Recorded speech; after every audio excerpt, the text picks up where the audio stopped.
John at Agile Offroad. We're going to talk about maximum size tires you can fit on a new 2019 Sprinter, the VS30. What we've found is that with your aftermarket wheels, you can put on basically a 245 7017 on a new 2019 2500 four-wheel drive. Once you go any larger than that, depending on the offset wheel, you're going to start running into some rubbing problems with the fender or with the mud flap. So what we've done is we've come up with a solution, which is our no rub fender. And this replaces the lower section on the fender down there at the bottom. It gives you an 1.5 inches more clearance. Here you can see it kind of compared to the factory one.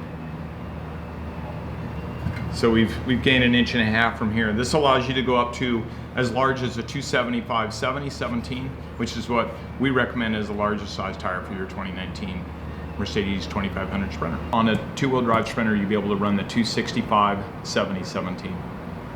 Here you can see the factory steel fender that we've removed. Here's the Agile no rub Mini-Fender. This is a black gel coat. Here's a couple of examples of us color matching them. So we send them out to a body shop, they'll color match them for us. And you can buy this option online, or you can just buy the black gel coat, coat it yourself.